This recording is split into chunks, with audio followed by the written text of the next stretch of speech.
بسم اللہ الرحمن الرحیم۔ آپ حضرات کو معلوم ہے کہ سورج گرہن ہے،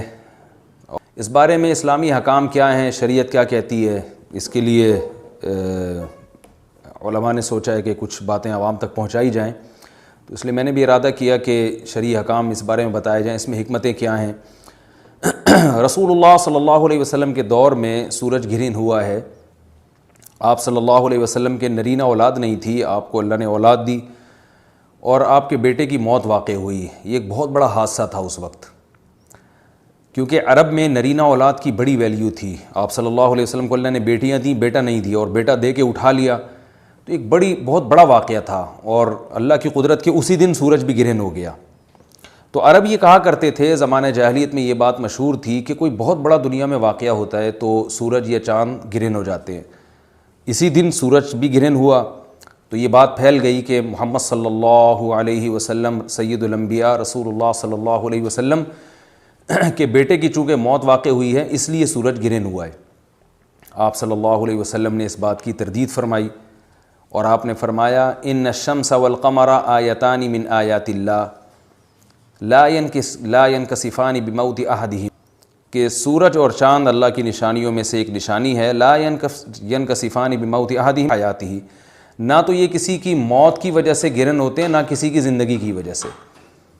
بل یخوف اللہ بہما عبادہ، اللہ ان کے ذریعے اپنے بندوں کو ڈراتے ہیں۔ یہ بخاری مسلم کی حدیث ہے، اپنے بندوں کو خوف زدہ کرتے ہیں۔ تو یہ اللہ کی نشانیاں ہیں، اور آپ صلی اللہ علیہ وسلم نے اس موقع پر نماز کا حکم دیا، اللہ کے سامنے عاجزی اور انکساری کا حکم دیا۔ دیکھیے یہاں ایک بہت اہم پوائنٹ کی بات ہے ان لوگوں کے لیے جو اسلام کے خلاف ہیں، جو محمد صلی اللہ علیہ وسلم سرور دو عالم سید الانبیاء صلی اللہ علیہ وسلم کو سچا نبی نہیں مانتے، ان کے لیے اس حدیث میں آپ صلی اللہ علیہ وسلم کی نبوت کی ایک بہت زبردست دلیل موجود ہے۔ ایک واقعہ ہوا ہے آپ صلی اللہ علیہ وسلم کے بیٹے کی موت کا، اور عرب یہ ویسے ہی کہا کرتے تھے کوئی بہت بڑا دن ہوگا تو سورج گرہن ہوگا۔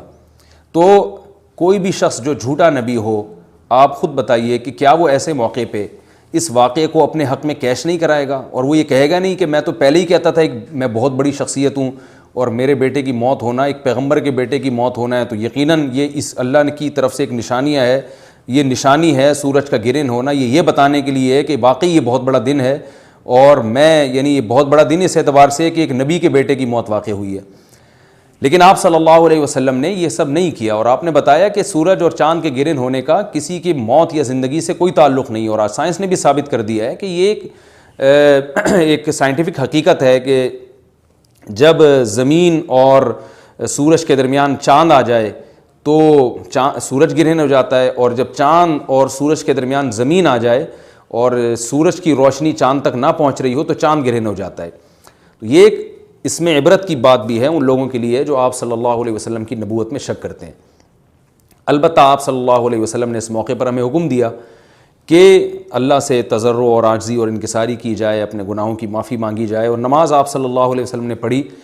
اس پہ بھی بعض لوگ اشکال کرتے ہیں کہ یہ جب ایک نیچرل پروسیس ہے تو اس میں اتنا گھبرانے کی، کیونکہ حدیث میں آتا ہے آپ صلی اللہ علیہ وسلم بہت گھبرائے، تو اس میں گھبرانے کی کیا بات ہے؟ تو یاد رکھیے ہر نیچرل پروسیس جو ایک عام معمول سے ہٹ کر ہو، اس میں انسان کے لیے ایک عبرت کی بات ہوتی ہے۔ ہم دیکھتے ہیں رسول اللہ صلی اللہ علیہ وسلم کے دور میں جب تیز ہوا چلتی تھی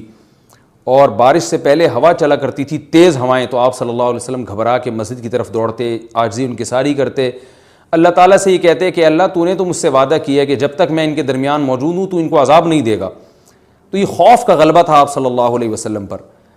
کیوں؟ وجہ اس کی یہ تھی کہ یہی حالات قوم عاد اور قوم سمود پر بھی آئے ہیں۔ قرآن میں آتا ہے نا فَلَمَّا رَأَوْهُ عَارِضًا مُسْتَقْبِلَ أَوْدِيَتِهِمْ قَالُوا هَذَا عَارِضٌ مُمْطِرُنَا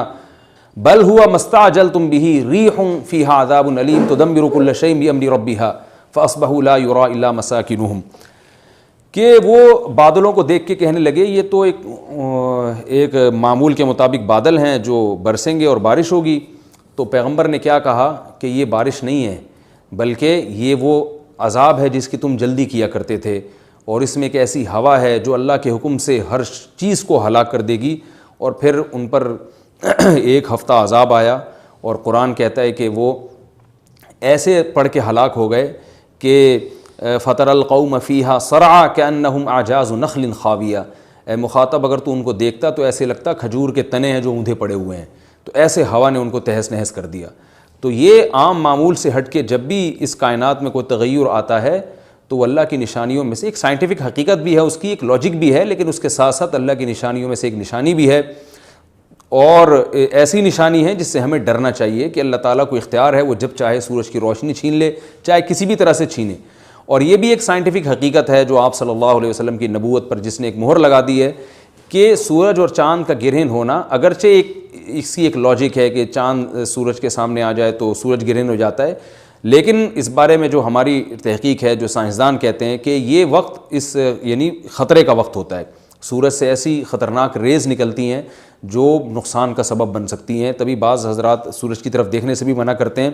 اور یعنی نظام میں تھوڑی ایک عام نارمل روٹین سے ہٹ کے اس کائنات کا نظام چلتا ہے، تو اس لیے یہ اس کائنات کے لیے، زمین کے لیے ڈینجرس ہو سکتا ہے، اور جو گریوٹی اور جو کشش کا نظام ہے اس میں بھی خلل واقع ہوتا ہے۔ تو ایسا نہیں ہے کہ یہ بالکل ایک نارمل کنڈیشن ہوتی ہے اور اس کا کوئی نقصان ہی نہیں ہے، یہ بالکل غلط ہے، اس میں نقصان کا بہرحال خطرہ ہے، اور اس بات کا امکان موجود ہوتا ہے کہ قدرت انسانوں سے انتقام لے یا انسانوں کو نقصان پہنچائے۔ اور ویسے بھی جن کے دلوں میں اللہ کا خوف ہوتا ہے وہ تو ویسے ہی اللہ کے وَهُم مِّن خَشْيَتِهِ، قرآن مجید میں اللہ تعالیٰ کے ارشاد ہے کہ مشرکین بار بار یہ سوال پوچھتے تھے قیامت کب آئے گی کب آئے گی، اللہ فرماتے ہیں لیکن جو مومنین ہیں ان کو اس سے غرض نہیں ہے کہ کب آئے گی، والذین آمنوا مشفقون منها، وہ تو قیامت سے گھبراتے ہیں کہ پتہ نہیں ابھی نہ آ جائے۔ تو جس کے دل میں اللہ کا خوف ہوتا ہے اس کے زندگی گزارنے کا طریقہ کچھ اور ہوتا ہے، وہ بات بات پہ اللہ سے ڈرتا ہے، اس کو اللہ سے ڈرنے کا بہانہ چاہیے، اس کو توبہ کا بہانہ چاہیے۔